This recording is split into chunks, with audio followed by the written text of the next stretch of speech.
My summer holiday started on the 10th of July and ended sometime in early September. I did low-key forget. But I remember the days in early July and August when that time felt like peak life. I used to stay up late playing video games with my boys Jack and Freddy. And we did this all summer long. It was basically a ritual for us. Wake up at midday, hop on the game until 8 p.m, have dinner, hop on the game until 1 a.m, sleep. I felt like prime 2018 LeBron James the way I was putting up numbers on that PS4. And Jack and Freddy would also feel the same. The way the days slipped by was magical. All we would do was hang out, play video games, and occasionally go to the supermarket and buy food. But then one day, it all came crashing down. Me, Jack, and Freddy were playing a game of Rocket League when Freddy's dad walked in the room. He nervously stepped away from his game, but he forgot to mute his mic, so we heard everything. "How are you doing, son? Are you winning?" "Well, Dad, it's actually Rocket League. You don't win or lose in this game. But yeah, I guess I'm kind of winning." "That's good to hear, you fucking fat bitch." And then he said 12 words to his son that ruined all of our summers. "Do you want to go shopping with me for back to school?" Oh! A painful feeling came into my chest. This must have been how George Floyd felt. And this is when you know your summer break is over. No more late nights playing video games with the boys, screaming racial slurs at underage children. No more late night wholesome cycle rides. No more late night trips to the supermarkets. It's over. Back to school is coming for you, Americans. Not for me. I'm in the UK, so I'm fine.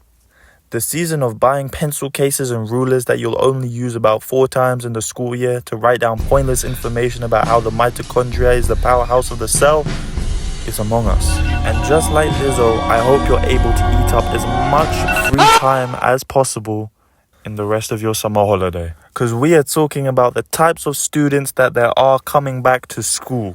First up, we've got the overly stressed students. They're taking back to school personal. Do not talk to these people about what they did over their summer holiday, because then they'll be depressed for the next 2 weeks. They'll be suicidal about how they have to wake up at 8 a.m. every day for the next 2 months, having to deal with their booty cheeks teachers and having to eat that ass cafeteria food. These guys hate that they have to go back to an ordinary, non-degenerate life schedule. And low-key, this is me. Bro, the lock-in that I have when I go back to school versus when I'm on holiday is crazy. But some people take it too far. Some people get way too stressed about school. They start crying, they start crashing out, they start having a breakdown. And that's too far in my opinion. Like, I understand that school's not great. In fact, it might even be classed as bad. But it's not like you're getting sent to a North Korean prison camp where you'll be working on the rice paddies for the rest of your life. Because at least with that job, you get a cool hat. But there's also the exact opposite of that student. And these people I like to call the neeks. These are the type of people that are excited. They have no life. They've been revising and preparing for this day like 2018 LeBron James in his prime.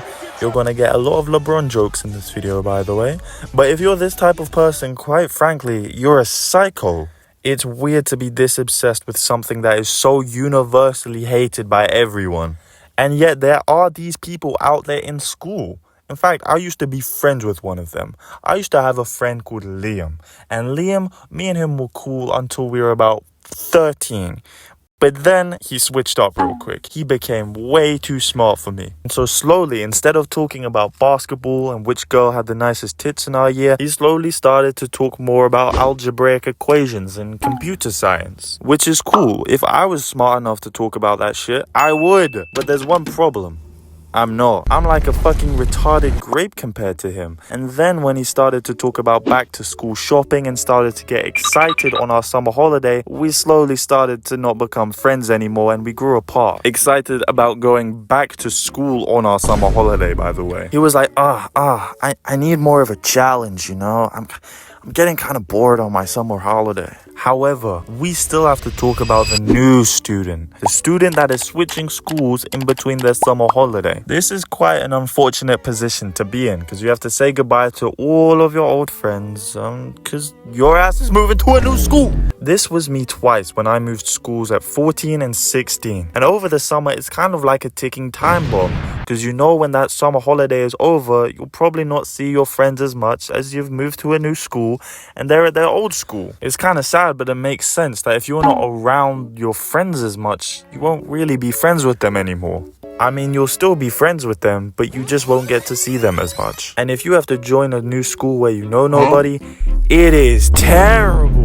Take it from a guy that's done it twice. It is not a fun experience. It's low-key like an insane asylum. You're just going around for at least the first week where you basically know nobody, so you're kind of just by yourself. It's just you by yourself and those 4 piss-colored stained walls around you. Some schools do try and help and they give you a buddy for the first week. But as you get older, the teachers and the school kind of expects you to just make friends on your own, which is not fair. Like, bro, you think I've become more socially capable between the ages of 13 and 16? No, I don't know how to talk to people. I don't know how to socialize. You need to fucking help me with that. I'll be like, yeah, what's your name?